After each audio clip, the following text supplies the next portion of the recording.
వేసవిలో నీటి ఎద్దడి తలెత్తకూడదు. ముందస్తు చర్యలు తీసుకోండి. హాస్టల్ విద్యార్థులకు అనారోగ్య సమస్యలు వస్తే కలెక్టర్లు, మంత్రులదే బాధ్యత. గత పాలకుల తప్పిదాల వల్ల అధిక వడ్డీలు చెల్లిస్తున్నాం అన్నారు ముఖ్యమంత్రి చంద్రబాబు నాయుడు. వేసవి కాలం రానున్న నేపథ్యంలో నీటి ఎద్దడి తలెత్తకుండా ముందు జాగ్రత్త చర్యలు చేపట్టాలని ముఖ్యమంత్రి నారా చంద్రబాబు నాయుడు అధికారులకు సూచించారు.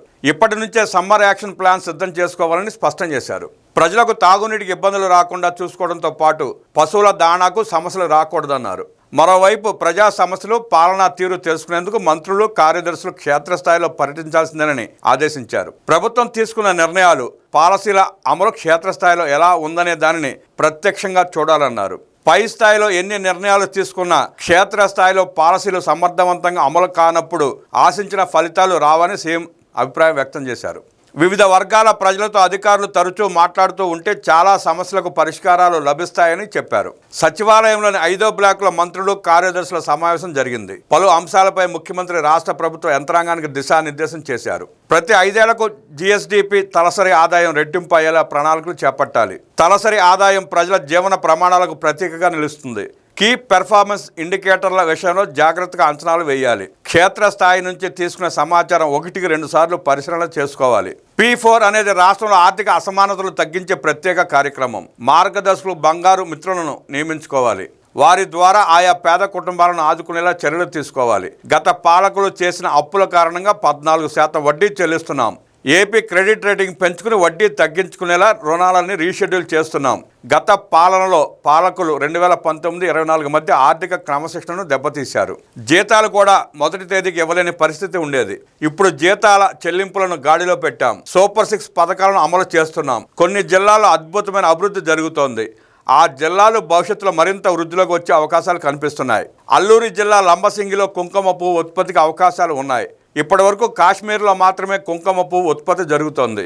అలాగే దేశంలో ఎక్కడా లేని విధంగా ఏలూరు సమీపంలో కోకో సిటీ కూడా ఏర్పాటు అవుతోంది. కాఫీ సాగు పెంచడంతో పాటు అరకు కాఫీ బ్రాండ్ను ప్రమోట్ చేస్తున్నాం. ఇది మరింతగా పెరగాలి. సంజీవని ద్వారా జూలై 26 నాటికి 66 లక్షల హై రిస్క్ కేసుల హెల్త్ స్క్రీనింగ్ చేయాలి. 5 లక్షల మంది హాస్టల్ విద్యార్థుల స్క్రీనింగ్ చేపట్టాలి. 12వ తరగతి వరకు ఉన్న 70 లక్షల మంది విద్యార్థుల హెల్త్ ప్రొఫైల్స్ కూడా తయారు చేయాలి. కేర్ అండ్ గ్రో ద్వారా మాతా శిశు ఆరోగ్యం, ఎదుగుదలను నమోదు చేయాలి. పౌష్టికాహారం అందించడంతో సహా అవసరమైన సప్లిమెంట్స్ అందించేలా చర్యలు తీసుకోవాలి. అవిస, మునగ, రకరకాల ఆకుకూరల పౌష్టికాహారం లభిస్తుంది. వాటిని ఆహారంగా తీసుకోవడం మానేయడం వల్లే సమస్యలు వస్తున్నాయి. అంగన్వాడీ కేంద్రాలు, అన్నా క్యాంటీన్లలో కూడా పౌష్టికాహారం అందించేలా చర్యలు తీసుకోవాలి. ఇక గర్భిణీల విషయంలో నార్మల్ డెలివరీలు పెరిగేలా చూడాలి. సిజేరియన్లు తగ్గాలి. ఈ మేరకు ప్రజలు అవగాహన పెంచాల్సిన అవసరం ఉంది. Family card benefit management system ద్వారా జూన్ నాటికి సమగ్రమైన కార్డు జారీ చేస్తాం. మార్చి నాటికి పాపులేషన్ మేనేజ్మెంట్ పాలసీ వచ్చేలా అధికారులు చర్యలు తీసుకోవాలి. జనాభా విషయానికి వస్తే చాలా దేశాల్లో వృద్ధుల సంఖ్య బాగా పెరిగిపోయింది. యూరోప్లోని దాదాపు 20 దేశాల్లో ఈ సమస్య ఉంది. అక్కడ సామాజిక వేడుకలే లేవు అని ముఖ్యమంత్రి చెప్పారు. 10వ తరగతిలో అత్యుత్తమ ఫలితాలు సాధించేలా 100 రోజుల యాక్షన్ ప్లాన్ పక్కాగా అమలు చేయాలి. పరీక్షలంటే ఎలాంటి ఒత్తిడి లేని విధంగా ఈ కార్యాచరణ ఉండాలి. ఒత్తిడి కారణంగా విద్యార్థులు ఆత్మహత్యలు చేసుకోవడానికి వీల్లేదు. ఒత్తిడి లేని విద్యా విధానంతోనే కొత్త ఆలోచనలు వస్తాయి. సరికొత్త ఆవిష్కరణలకు ఆస్కారం ఉంటుంది. వయోజన విద్యలో మరింత మెరుగైన ఫలితాలు సాధించేలా డ్వాక్రా మహిళల సహకారం తీసుకోవాలి. కేంద్రం అమలు చేస్తున్న కర్మయోగి పథకంలో ఏపీకి చెందిన వారే అగ్రస్థానంలో ఉన్నారు. సామాజిక బాధ్యత కింద ప్రైవేటు సంస్థల యువతకు నైపుణ్యాలను కల్పించే అంశంపై దృష్టి పెట్టాలి. నైపుణ్యం పోర్టల్ ద్వారా స్కిల్లింగ్తో పాటు ఉద్యోగాలు ఏ మేరకు వస్తున్నాయనే అంశాన్ని పర్యవేక్షించాలి. రాష్ట్రంలో 38,608 మైనర్ ఇరిగేషన్ ట్యాంకులు ఉన్నాయి. మేజర్ ఇరిగేషన్ ప్రాజెక్టుల దగ్గర నీటి నిల్వలకు అనుగుణంగా ప్రణాళికలు చేయాలి. చెరువులు, కాలువలు ఆక్రమణలకు గురి కాకుండా చూడాలి. దీంతోపాటు డీసిల్టింగ్, అటవీ ప్రాంతాల్లో ట్రెంచ్లను తవ్వాలి. నిల్వలు పెరిగేలా చూడాలి. ప్రస్తుతం 7.34 భూగర్భ జలాలు ఉన్నాయి. నీటి బ్యాంక్ తరహాలో భూగర్భ జలాల వినియోగం జరగాలి. వాటిని సద్వినియోగం చేసుకుంటేనే మెరుగైన ఫలితాలు సాధించగలమని సీఎం వివరించారు. పారిశ్రామిక కాలుష్యం ద్వారా భూగర్భ జలాలు కలుషితం కాకుండా చూడాలి.